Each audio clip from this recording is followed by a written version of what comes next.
Welcome back, everyone, to another Play Well Live.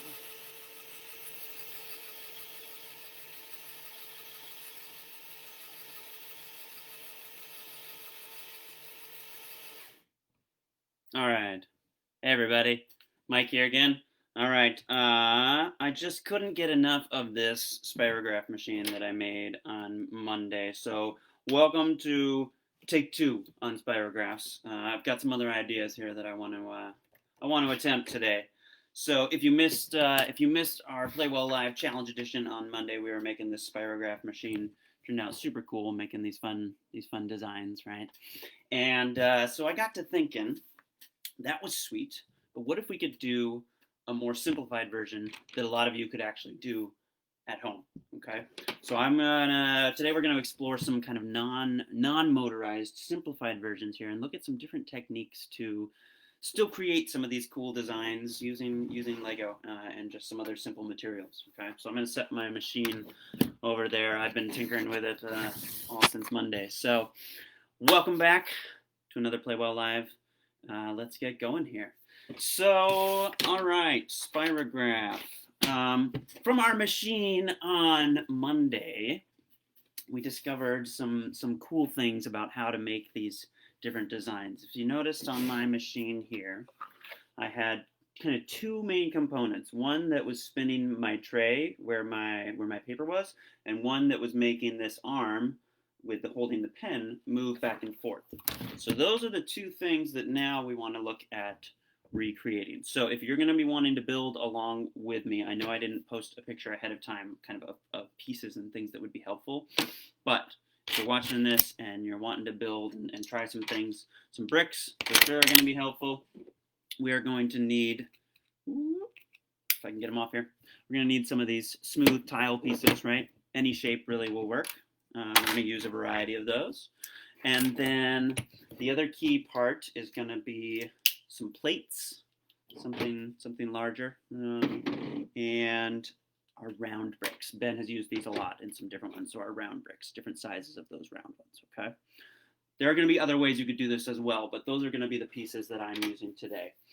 All right, so let's try some things. The first thing I wanted to look at was a way to get something that I could spin, right? Something that could hold my paper and I could spin it.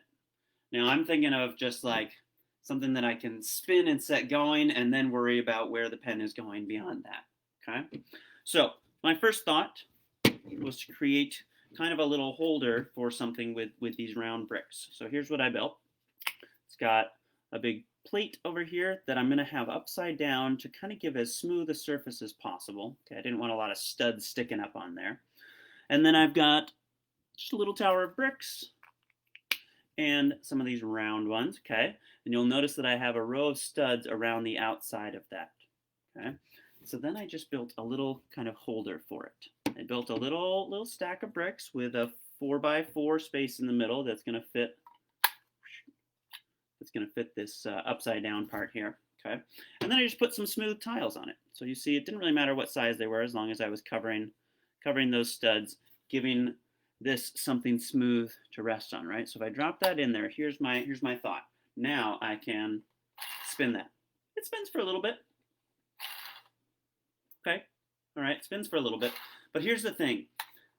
Some of you might remember this. Ben has talked about this. I know I have that force where things are rubbing together, right? Anyone remember what that force is called? Anyone watching out there? Friction, all right? Friction, that friction force is slowing it down. Now the key with this is the more surface area, the larger amount of stuff touching each other, the more friction I'm going to have. There's more surface that is slowing it down, right? If you think about that, right? Even if you have just one finger barely touching, there's not much to slow it down. If you have your whole hand touching, there's a lot more to slow it down, right? So right now I've got this whole border around the edge here rubbing up against these studs, slowing this down. So I can spin it, but then it slows down and stops pretty quickly, right? So let's try a little modification. I'm going to switch this up, and instead of using those big rounds, I'm going to try to use the little rounds and just give less surface area for this to touch, okay? So let me show you what we're going to do here. I'm just taking a little brick plate kind of here as my base to help me build. Okay. And I want to build essentially around this 2x2 round brick. One way I like to do that is just put a 2x2 brick there, and now I can start building around it, and it's going to leave that perfect hole in the middle once I remove this. Now, I talk about this almost every time. What am I doing when I cover up the cracks? I'm not going to put it there. I'm going to cover up the cracks. I'm overlapping, right? Okay. So I'm just going to build this couple layers tall. Now that it's together and it's overlapped, I can lift this whole thing off and take my 2x2 brick out of there. Okay, so there's that. And now I'm just going to get, again, I'm going to get my smooth tiles on here, and I need a couple more of them. All right, smooth tiles. All right, put those on there. Okay, so now you see I've already got a much smaller area, much lower amount of studs, essentially, that it's touching. So here I've got 1, 2, 3, 4, 5, 6, 7, 8, 9, 10, 11, 12 studs, whereas this one had 1, 2, 3, 4, 5, 6, 7, 8, 9, 10, 11, 12, 13, 14, 15, 16, 17, 18, 19, 20 studs. Okay, so I've almost cut in half the number of studs that I'm rubbing up against something. Okay, so that's going to help reduce my frictions. Let's see what difference that makes. All right, I'm just going to take my little brick tower here, get this set up nice and overlapped, have my round bricks coming out the top of that. This has the same amount of bricks, so it's the same weight as essentially as my other one. Maybe got a little tiny bit less weight because I've got these smaller ones instead of the bigger rounds. Okay, but let's see if this one spins any better. Okay, put that on there. Okay, I'm able to get it spinning for a little bit longer. Okay, so what else is going to help this? Let's see what else might help this spin. And sometimes I do this just by tinkering, just by experimenting with different ideas. Okay, something that can help get more of that momentum going in that circular motion. It's a little bit more weight to this, okay, and a little bit more reach to it. So let's try it. I'm going to add some of these brick plates, and I'm keeping this really balanced. I'm keeping it really centered, okay. If I don't have it centered, if I have this off to the side, let's see what that does. Whoa. Okay, that stopped even sooner, and it's kind of wobbling, right? It's trying to move, okay. If I don't have this centered, the weight that's off of the center, if it's not balanced, is going to really throw this off, okay. All right. So now I've got a larger platform. Let's see what that does. Now we're in business, right? Okay, so just by adding a little more weight, a little more spread out, a larger surface here, and I've got very little surface area that's touching there, I can spin that really nicely. Now imagine if I had my paper on there, and then I'm able to get this pen moving back and forth on there, right? That's sort of our idea here to make these, okay? All right, so now it was a trick of getting my paper down onto this, right? There's lots of different ways you could do it. You could even use some little painter's tape on the corners or something that's not gonna leave a residue on your Lego. There's lots of different ways you could do it. But I found that just putting a piece of paper onto here didn't quite do what I wanted it to do, because if you remember on our machine, that top surface was really smooth. It was with the smooth tile pieces, okay? This piece now has a lot of these indentations, right? Okay, so we wanted to figure something else out here. So I'm going to use a little bit other materials. I'm going to use some cardboard, all right? Cereal box works great. Oat squares, delicious. All right. So what I did is I cut a little square of cardboard to fit my surface here, and then I noticed something.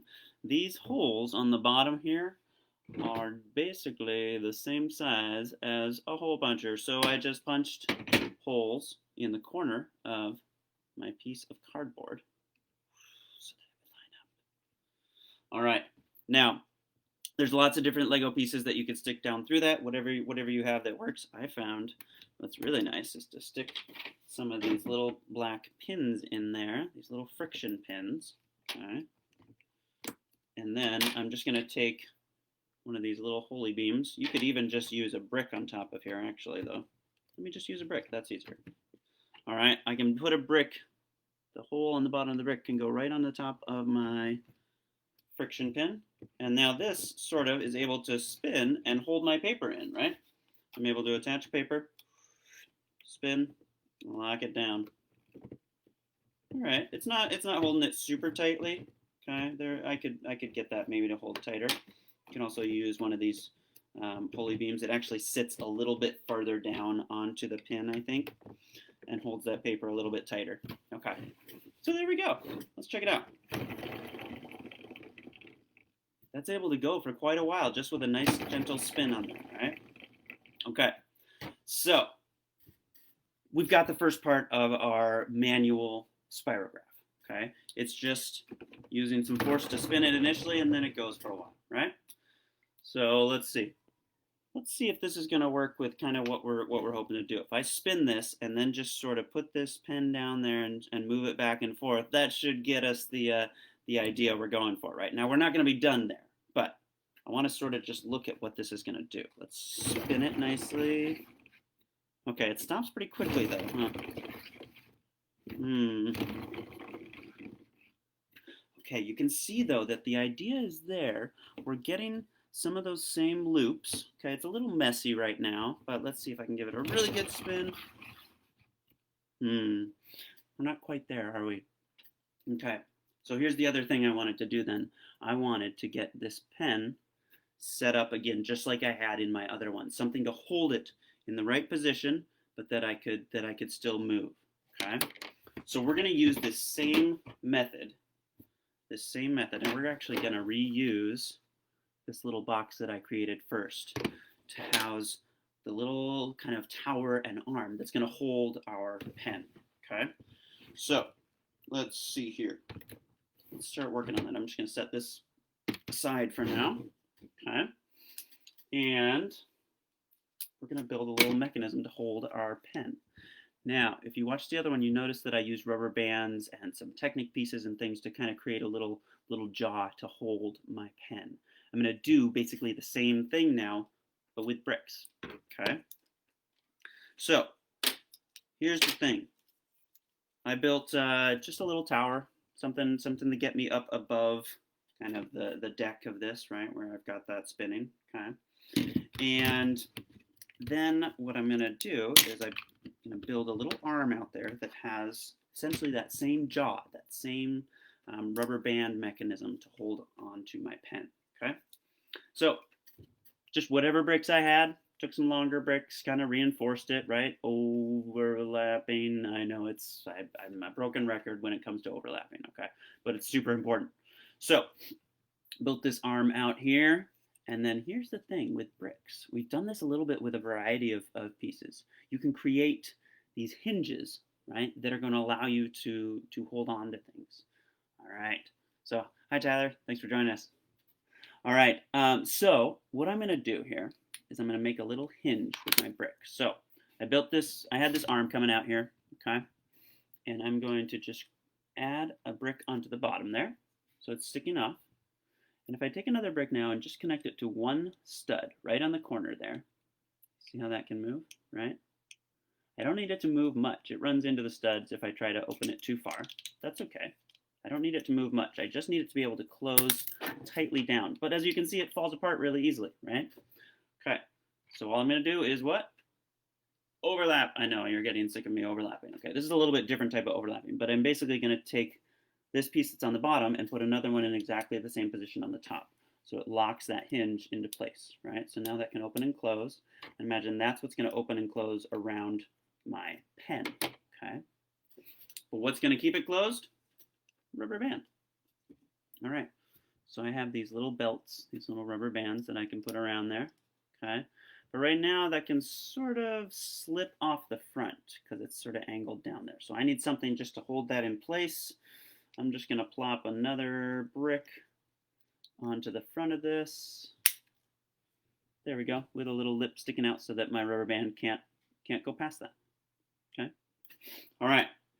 Now I could even overlap that on the top again, just to make this whole hinge stronger. Now, when I pull this out, the rubber band, the tension of that rubber band is going to pull it back in, right? So that's what's going to grip my pen. Okay. So let's see here. Let's give this a try. I've got my tower. I need to get these mounted on the bottom. Okay, but if I just put those directly on the bottom of this tower, watch what happens.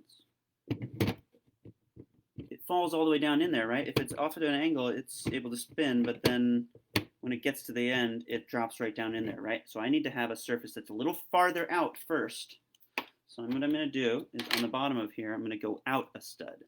I'm leaving one row of studs visible on the outside. I'm going to make all the way around there. And then overlap, cover up those cracks.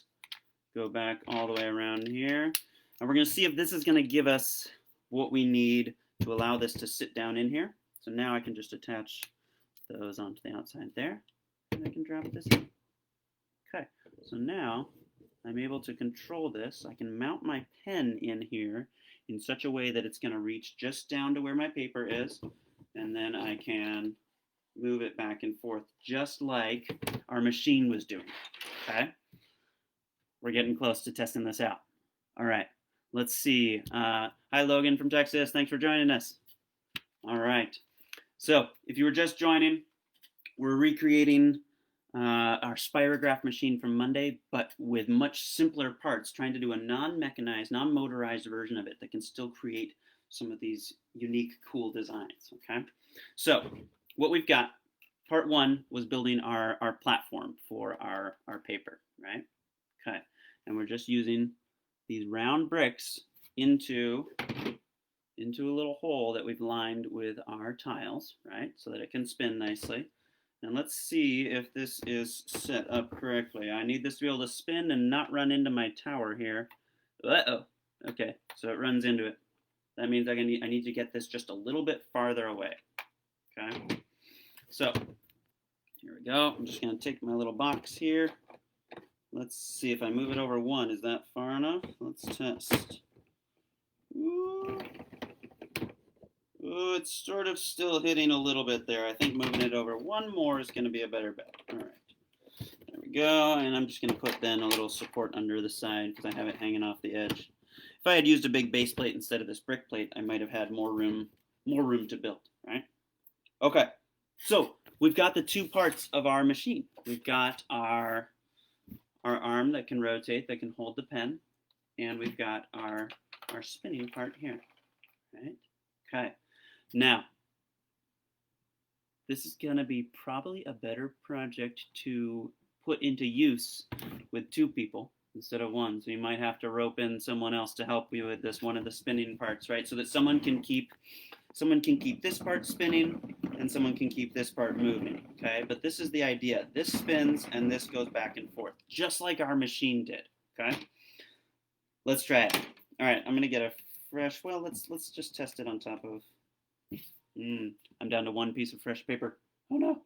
Okay, let's see. Let's test it on top of this one first, and I'm just going to use a different color so we can sort of see what this is doing. All right, so I need to sort of separate my hinge a little bit and make sure there's room for my pen to fit down in there.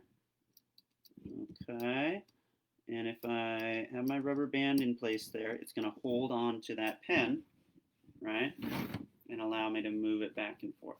Okay, so this one will go like this while this part is spinning. Okay, so here's the thing. We don't want this to push down too tightly on here or it's going to slow it down super quick, right? So what we're going to try to do is get this just far enough down that it's going to be touching our paper and giving us what we want there, but not slowing it down too much. So let's see here. All right. So if I just have that, okay, let's see, that's sort of doing what we want, right? And then if we start to spin it and move this back and forth, that's what's going to get us those designs, okay? So this is a little tricky, especially for one person to do, but let's see if we can. So we want to spin this and then move our arm. This is where you see how tricky this is for one person to try to do without motorizing either end of this, right? Okay. I don't know if this is gonna work. Let's see if we can do this. Okay. So I'm gonna spin this. Maybe with this hand. I'm a better spinner with this hand. Spin. Oh no! Our paper flew off. Well, maybe I'll just draw on the cardboard here. Now, what's gonna happen if I don't move this arm? And I just go around in a circle. What is that going to do? What did it create? Just a circle, right? If I don't have this part moving, I create just a circle. What if I only have this part moving here? What if I only have my arm moving? That creates, what is that? That's part of a circle, right? That's an arc, okay? So basically, by combining the circle and the arc is where we start to get some of those interesting loops and interesting designs, okay? So let's see if we can do any of that with just one person here.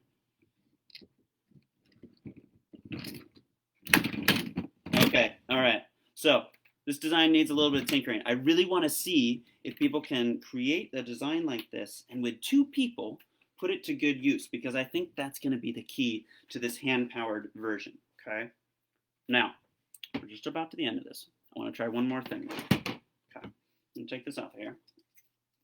Remember how this part, this spinning part, got easier when we had a bigger surface, and it spun longer when we had a bigger surface.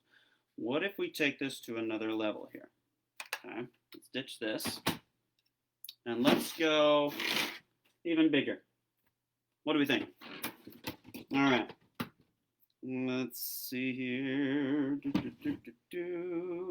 We get this nice and in the center. That's gonna be key. All right. Oop, yeah, there we go. I think that's the center. Okay. So I've just taken this part that I was using, and I've attached it onto a giant base plate. Right? Okay. How do we think this is going to spin? You think it's going to spin better? Let's see.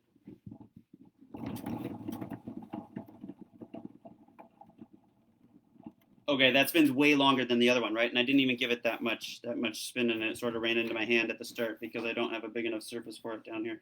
All right. Okay. So by expanding the area here on top, we've got a little bit more weight. It's further out from there. It gets that momentum built up really nicely so it can spin, okay? Now, I'd have to attach my paper onto here, okay? But then you get to spin this and then just move your pen back and forth. And because this is spinning longer, this would be something that we could do with one person, right? So, okay, let's see if we can do this. I'm going to grab a couple of other materials, and we're just going to give this a try. Okay, I just need some new paper. All right, let's see what we can do here.